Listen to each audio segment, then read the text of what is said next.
हम कितना माने, तो टोटल वोट हम 100x माने हैं। ठीक, उसके बाद बोला गया है 20% लोगों ने वोट नहीं दिया, तो जो वोट दिया वो कितना दिया, इसका 20% नहीं दिया तो इसका 80% तो देगा, तो बोलोगे हाँ सर।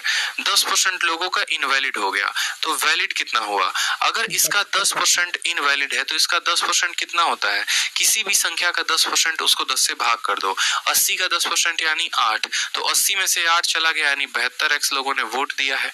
सवाल में बोला है ए को जो है 40% मिलता है किसका, टोटल वोट का। आपको बार बार हम समझाते हैं कि वैलिड वोट ही बढ़ते हैं, और वैलिड वोट किस में बढ़ते हैं, ए में बढ़ता है और बी में बढ़ता है।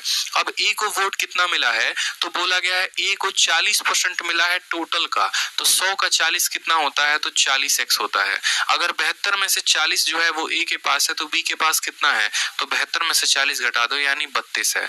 अब बताओ चुनाव कौन जीतेगा, ए जीतेगा कि बी जीतेगा, बोलोगे सर ए जीतेगा। कितने वोटों से, तो 8x से, 8x वोटों से जीतेगा। और सवाल में बोला गया है जो चुनाव जीतने वाला है उसको 2400 वोट अधिक मिले हैं, यानी ये जो 2400 वोट हैं ये कितने के मान है, तो ये हमारे 8x के मान है।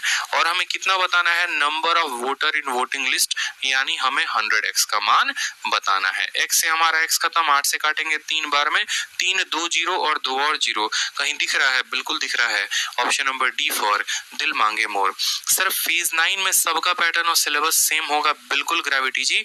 देखो